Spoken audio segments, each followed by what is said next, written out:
दोस्तों आज मैं आपके लिए एक फाउंड फुटेज हॉरर मूवी लाया हूँ जिसका नाम है द लास्ट एक्सॉर्सिज्म। ये मूवी 2010 में रिलीज की गई थी। फिल्म के स्टार्ट में हम एक रेवरेंड प्रीस्ट कॉटन मार्कस को देखते हैं जो कि लुइसियाना के एरिया बैटन रॉग में अपनी बीवी और बेटे के साथ रहता था। उसके फादर जॉन मार्कस भी प्रीस्ट थे और उन्होंने बचपन से ही कॉटन की एक प्रीचर की तरह अपब्रिंगिंग की थी। कॉटन की बीवी शैना का कहना था कि वो एक डिफरेंट टाइप का प्रीस्ट है। वो लोगों को बोर करने की बजाय एंटरटेन करता था, लोकल प्लेज और मूवीज में भी पार्टिसिपेट करता था। लोग उसकी टीचिंग्स को एंजॉय करते थे। जॉन मार्कस के पास एक बुक थी हॉटस्ट डेलिक्वियरम जिसकी पूरी दुनिया में सिर्फ 20 कॉपीज थी। उसमें डिफरेंट काइंड के डीमंस और उनको निकालने के तरीकों के बारे में बताया गया था। इस बुक को बहुत से प्रीस्ट एक्सॉर्सिज्म के लिए यूज करते थे। जॉन ने भी उस बुक की हेल्प से 150 एक्सॉर्सिज्म्स किए थे और अब कॉटन भी यही काम करता था। दो फिल्म मेकर्स आयरिस और डैनियल कॉटन का इंटरव्यू कर रहे होते हैं क्योंकि वो उस पर डॉक्यूमेंट्री फिल्म बनाना चाहते थे। कॉटन उन्हें बाइबल के अकॉर्डिंग सैटन यानी लूसीफर का कॉन्सेप्ट बताता है और कहता है कि जो भी क्रिश्चियन जीसस क्राइस्ट और बाइबल पर बिलीव करता है उसका डीमन और एक्सॉर्सिज्म पर भी बिलीव करना जरूरी है। लेकिन कॉटन खुद गॉड और डीमंस पर बिलीव नहीं करता था क्योंकि उसका बेटा जस्टिन एक प्री मैच्योर बेबी था और उस वक्त उसके बचने के चांसेस बहुत कम थे। मगर डॉक्टर्स ने उसे बचा लिया था लेकिन वो अभी भी सही से सुन नहीं सकता था। तब कॉटन को रियलाइज हुआ था कि जस्टिन को गॉड ने नहीं बल्कि डॉक्टर्स ने बचाया है, इसलिए उसका गॉड पर से फेथ उठ गया था और वो साइंस को मानने लगा था। तब से ही कॉटन फेक एक्सॉर्सिज्म्स करता था क्योंकि उसका मानना था कि लोग पोजेस्ड नहीं होते, वो सिर्फ मेंटली बीमार होते हैं। कॉटन अपने फेक एक्सॉर्सिज्म के थ्रू लोगों को ये यकीन दिलाता था कि उनके अंदर से डीमन निकल चुका है और इस तरह वो सच में ठीक भी हो जाते थे क्योंकि वो सच में पोजेस ही नहीं होते थे। इस सब में कॉटन को उसकी वाइफ और बेटा भी सपोर्ट करते थे।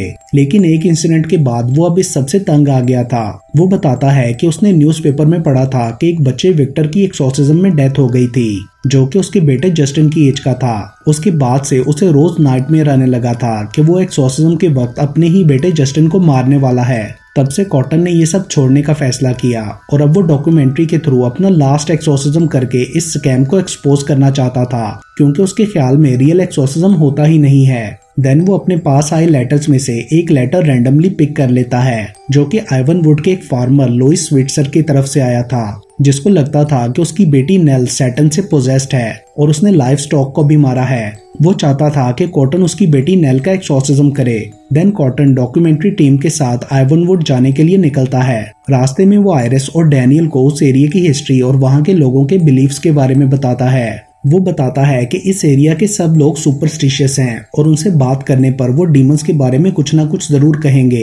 एक जगह स्टे करके वो अपना प्रीस्ट वाला यूनिफॉर्म भी पहन लेता है और फिर आगे बढ़ते हुए वो रास्ते में कुछ लोगों से उस विलेज के बारे में पूछता है जो बताते हैं कि उस एरिया में डीमन को मानने वाला एक कल्ट है जो कि डीमन को लोगों का सेक्रीफाइस देता है और कहते हैं कि रोड के एंड में हेल का दरवाजा है। मतलब कॉटन का उन लोगों के बारे में सही सोचना था।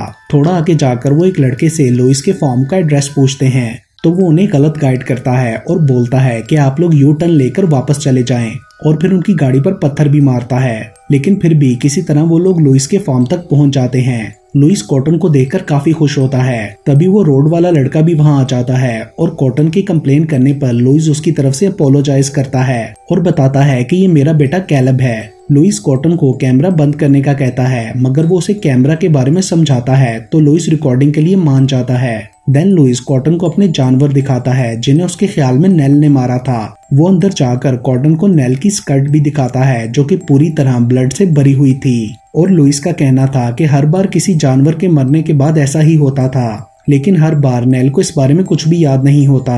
तभी नेल वहां आकर कॉटन से मिलती है और उसे अपनी ड्राइंग्स दिखाती है जिनमें उसने ईस्थर और एंटीओक की स्टोरी को दिखाया था और उसका कहना था कि ये सब मेरे ख्वाब में आया था।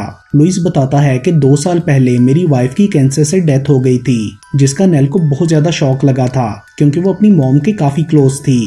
कॉटन इस बारे में नेल से कुछ बातें करता है। वो बताती है कि मॉम की डेथ के बाद कैलब काफी परेशान रहने लगा उसका गॉड पर से फेथ खत्म हो गया था, लेकिन इसकी ऑपोजिट लुइस का गॉड पर फेथ और बढ़ गया था और वो अपने बच्चों को भी ऐसा ही बनाना चाहता था। इसलिए उसने नेल की होम स्कूलिंग करने का फैसला किया था। वो उसे सिर्फ लोकल चर्च की संडे क्लास में भेजता था, मगर वहाँ पैस्टर मैनले बच्चों को रिलीजियस टीचिंग्स के अलावा और भी बहुत कुछ सिखाते थे। इसलिए लुइस ने नेल को वहाँ जाने से भी रोक दिया। लुइस कहता है कि मैं नेल के लिए बहुत ज्यादा प्रोटेक्टिव था, लेकिन फिर भी डेविल ने उसे पोजेस कर लिया। वो अपनी मॉम का दिया हुआ क्रॉस भी नहीं पहन सकती क्योंकि वो उसे जलाता है। ये सब सुनकर कॉटन कंक्लूड करता है कि नेल आइसोलेटेड रहने की वजह से क्रेजी हो गई है, इसलिए उसने जानवरों को मारा है और शायद उसे कोई स्किन एलर्जी है, इसलिए वो क्रॉस नहीं पहन सकती। देन कॉटन कैलब से भी बात करता है। उसे लगता था कि नेल पोजेस्ड नहीं है और वो चाहता था कि कॉटन एक्सोर्सिज्म ना करे। नेल बहुत ही ज्यादा इनोसेंट थी, उसे नई नई चीजें अट्रैक्ट कर रही थी। आरिस उसे अपने शूज दे देती है क्योंकि वो नेल को बहुत अच्छे लगे थे। देन कॉटन ये पता लगाने के लिए एक टेस्ट परफॉर्म करता है कि नेल पोजेस है या नहीं, जिसके लिए नेल को नॉर्मल वाटर में अपने पाँव डालने थे। अगर पानी का टेम्परेचर चेंज हो गया तो मतलब वो पोजेस्ड है। टेस्ट के टाइम कॉटन सबको आइस बंद करके प्रे करने का कहता है, मगर कैलब आइस बंद नहीं करता और कॉटन को टब में कोई चीज डालते हुए देख लेता है, जिससे टेम्परेचर चेंज हो गया था। और कॉटन लुइस से कहता है कि नेल एबलम नाम के डीमन से पोजेस्ड है, जो कि सबसे ज्यादा पावरफुल है और वो मोस्टली इनोसेंट्स को ही पोजेस करता है। अगले सीन में कैलब कॉटन से कहता है कि तुम फ्रॉड हो, मैंने तुम्हें पानी में कुछ मिलाते देख लिया था, लेकिन मैं किसी को बताऊंगा नहीं क्योंकि हमें अब तुमसे कोई प्रॉब्लम नहीं है। यहाँ हम देखते हैं कि कैलब इस बात से काफी खुश लग रहा था। उसके बाद कॉटन नेल के रूम में अपने प्रॉप्स लगाकर फेक एक्सोर्सिज्म की तैयारी करता है और फिर नेल को रूम में बुलाकर एक्सोर्सिज्म स्टार्ट करता है, जिसमें उन्हें कुछ आवाजें आती हैं और रूम की चीजें भी हिलने लगती हैं। नेल और लुइस इस सबसे बहुत ज्यादा डर जाते हैं। कॉटन उन लोगों को ये यकीन दिला देता है कि डीमन अब नेल के अंदर से निकल चुका है, जिसके बाद नेल भी काफी अच्छा फील करने लगी थी। कॉटन ने आयरिस और डैनियल को अपने वो गैजेट्स भी दिखाए थे जिससे उसने फेक एक्सोर्सिज्म परफॉर्म किया था। उसके बाद कॉटन अपने पैसे लेकर वहां से चला जाता है, लेकिन क्योंकि रात काफी हो चुकी थी इसलिए वो लोग किसी होटल में स्टे करने का डिसाइड करते हैं। आयरिस और डैनियल को भी यकीन हो गया था कि ये एक्सोर्सिज्म वगैरह कुछ भी सच में नहीं होता। उसके बाद वो सब एक मोटल में जाकर अपने अपने रूम्स में सो जाते हैं। आधी रात को नेल अचानक से उनके होटल पहुंच जाती है, जो कि उसके घर से 5 या 6 माइल्स दूर था और वो ये भी नहीं जानती थी कि उन लोगों ने कहाँ स्टे किया है। वो लोग उसे वहां देखकर काफी परेशान होते हैं। उसकी हालत भी ठीक नहीं लग रही थी। कॉटन लुइस से कांटेक्ट करने की कोशिश करता है मगर कॉल नहीं मिलती। आरिस नेल को संभालने लगती है तो वो उसे ही सेड्यूस करने लगती है। वो पूरी तरह पोजेस्ड लग रही थी। अचानक से उसे वॉमिट भी होती है। ये सब देखकर वो लोग उसे हॉस्पिटल ले जाते हैं। कॉटन काफी कंफ्यूज था, लेकिन उसे अभी भी यही लग रहा था कि नेल पोजेस्ड नहीं है बल्कि मेंटली बीमार है। हॉस्पिटल में नेल के बहुत से टेस्ट किए जाते हैं जिनकी रिपोर्ट से पता चलता है कि वो फिजिकली बिल्कुल ठीक है। सारी रात उसे ऑब्जर्वेशन में रखा जाता है और अगली सुबह लुइस वहां आता है। कॉटन नेल के साइकेट्रिक टेस्ट भी करवाना चाहता था मगर लुइस मना कर देता है क्योंकि वो साइंस पर बिलीव नहीं करता था और वो नेल को हॉस्पिटल से घर ले जाता है और वहां पर कॉटन और उसमें काफी बहस होती है। कॉटन उसे समझाने की कोशिश करता है कि नेल को साइकेट्रिस्ट की जरूरत है, मगर लुइस अभी भी अपनी बात पे अड़ा था कि नेल के अंदर अभी भी डीमन है। इसलिए कॉटन सोचता है कि किसी लोकल बंदे को लाया जाए जो लुइस को समझा सके और वो पैस्टर मैनले से मिलने जाता है, जहां उसे पता चलता है कि 2 साल पहले लुइस का पैस्टर मैनले के साथ भी झगड़ा हो गया था। इसलिए लुइस उसकी बात भी नहीं मानेगा। वो कॉटन से कहता है कि अगर तुम लुइस को मुझसे बात करने के लिए मना लो तो मेरे पास एक अच्छा साइकेट्रिस्ट भी है। जिसके बाद कॉटन दोबारा फार्म जाता है, जहां वो देखते हैं कि लुइस ने नेल को जबरदस्ती पकड़कर चेन से बांध दिया है क्योंकि उसने कैलब के मुंह पर चाकू मार दिया था। कॉटन लुइस से कहता है कि तुम कैलब को हॉस्पिटल ले जाओ, हम पीछे नेल का ख्याल रखेंगे, क्योंकि कैलब ने उसे एक नोटिस लिख कर दिया था कि लुइस को नेल के पास अकेला ना रहने दिया जाए। उनके जाने के बाद वो लोग नेल को खोल देते हैं। वो बहुत ज्यादा डरी हुई थी। वो ये भी बताती है कि उसे कैलब को चाकू मारने के बारे में कुछ भी याद नहीं। देन वो लोग नेल को रूम में लिटा देते हैं। रात को अचानक उन्हें किसी बच्चे के रोने की आवाज आती है और वो ऊपर जाकर देखते हैं तो नेल हॉलवे में खड़ी होती है। उन्हें लगता है कि वो नींद में चल रही थी, मगर तभी वो बाथरूम में जाकर अपनी डॉल को पानी में डुबोकर मारने की कोशिश करती है। साथ में वो लैटिन में बात कर रही थी, जो कि उसे या उसके घर में से किसी को भी नहीं आती थी। वो लोग उसे वापस रूम में लिटा देते हैं तो वहाँ उन्हें एक मरी हुई कैट की ड्राइंग मिलती है जिस पर रेड कलर से खून बनाया गया था। वो अब काफी कंफ्यूज थे कि नेल ने लैटिन कैसे बोली। तभी उन्हें हॉस्पिटल से डॉक्टर की कॉल आती है जो बताता है कि नेल प्रेग्नेंट है। ये सुनकर आरिस काफी गुस्से में आ जाती है। उसे लगता है कि ये सब लुइस ने नेल के साथ किया है, मगर कॉटन उसे शांत रहकर लुइस का वेट करने को कहता है और वो सब कैमरास ऑफ करके कुछ देर के लिए सो जाते हैं। तभी नेल उनका कैमरा लेकर लुइस के फॉर्म में चली जाती है और वहां पर एक कैट को उस कैमरे से वार कर करके ब्रूटली मार डालती है। देन वो कॉटन के पास जाकर उसे भी मारने ही वाली होती है कि पीछे से आरिस आ जाती है और कॉटन की आंख खुल जाती है। तभी वो नोटिस करते हैं कि नेल ने जैसी ड्राइंग बनाई थी उसने कैट के साथ बिल्कुल वैसा ही किया है। वहां पर 2 और पेंटिंग्स भी थी। एक में कॉटन क्रॉस लेकर आग के सामने खड़ा था और दूसरी में वो तीनों मरे हुए थे। कॉटन आग में था, आरिस के पीसेस हुए थे और डैनियल का सर कटा था। ये सब देखकर आरिस और डैनियल डर जाते हैं, मगर कॉटन उन्हें यकीन दिलाता है कि ऐसा कुछ नहीं होगा, ये सिर्फ नेल की इमेजिनेशंस हैं। उसके बाद कॉटन नेल को रूम में लॉक कर देता है। थोड़ी देर बाद उन्हें रूम से कुछ आवाजें आती हैं, जैसे नेल अंदर किसी से बात कर रही हो, मगर चेक करने पर अंदर कोई भी नहीं होता और कॉटन के वापस जाने पर नेल अजीब से स्माइल करती है। उसी वक्त लुइस घर वापस आ जाता है और वो लोग उसे डॉक्टर का वो वॉइस मैसेज सुनाते हैं जिस पर लुइस कहता है कि उस बुक में एब्लम डीमन के बारे में सही लिखा था।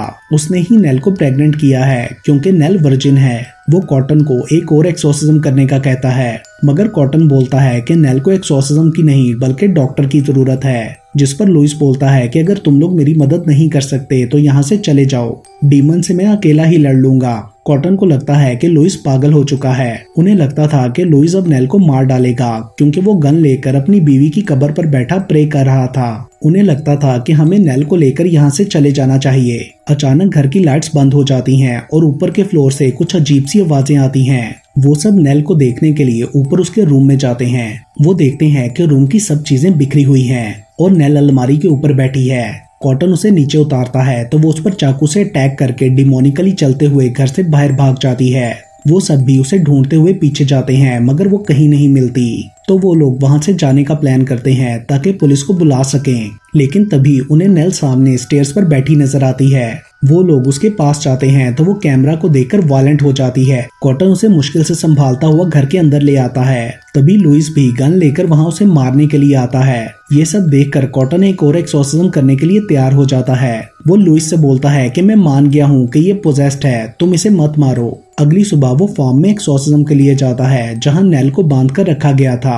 अब की बार नेल एक्सोर्सिज्म के लिए नहीं मान रही होती, मगर कॉटन उसे समझाकर मना लेता है। देन उसके बाद कॉटन उसको लेटाता है तो उसकी हालत काफी खराब होने लगती है। वो बोलती है कि मेरी मदद करो, डीमन आ रहा है, उसे मेरे अंदर से निकालो। अचानक से उसकी बोन्स टच होने लगती हैं और फिर उसके अंदर से डीमन कॉटन से बात करते हुए कहता है कि तुम मुझ पर बिलीव नहीं करते थे ना, मैं एब्लम हूँ। नेल आग में है और वो कुछ देर वहीं रहेगी, तुम भी जल्दी उसके पास पहुंच जाओगे। कॉटन जल्दी से प्रे करने लगता है और डीमन को जाने का कहता है, जिस पर डीमन उससे कहता है कि अगर तुम 10 सेकंड्स तक खामोश रहे तो मैं नेल को छोड़ दूंगा।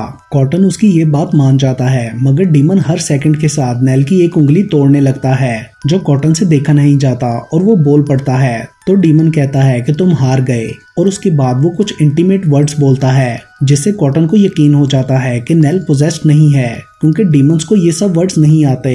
ये सब सुनकर नेल जोर जोर से चीखने लगती है और फिर अचानक से ठीक हो जाती है। देन वो लोग उसे घर के अंदर रूम में ले जाते हैं। नेल ये भी बताती है कि वो एक लोगन नाम के लड़के से इंटीमेट हुई थी जो कि किसी कैफे में काम करता था। नेल ने ये सब ड्रामा इसलिए किया था ताकि वो शेम से बच सके, लेकिन लुइस अभी भी ये सब मानने के लिए तैयार नहीं था। जिसके बाद नेल खुद अपने मुंह से ये सब लुइस को बताती है तो उसे यकीन आ जाता है। देन कॉटन पेस्टर मैनले को वहां बुला लेता है। वो नेल के लिए गॉड से प्रे करता है और कहता है कि वो उसे साइकेट्रिस्ट के पास ले जाएगा।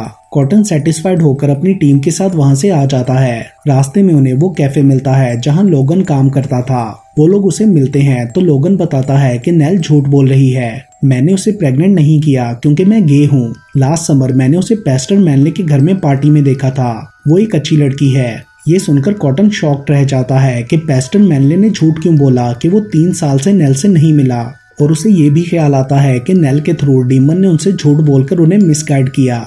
इसलिए कॉटन गाड़ी वापस फार्म की तरफ टर्न कर लेता है। वहां पहुंचने पर उन्हें घर के अंदर कोई नहीं मिलता, मगर उधर हर जगह डिमोनिक सिंबल्स और ब्लड से इन्वर्टेड पेंटाग्राम्स बने हुए थे और 666 लिखा था जो कि डीमन का नंबर होता है। तभी उन्हें जंगल से कुछ आवाजें आती हैं तो वो देखने के लिए जाते हैं। तो वहाँ कुछ लोग आग की पूजा कर रहे थे।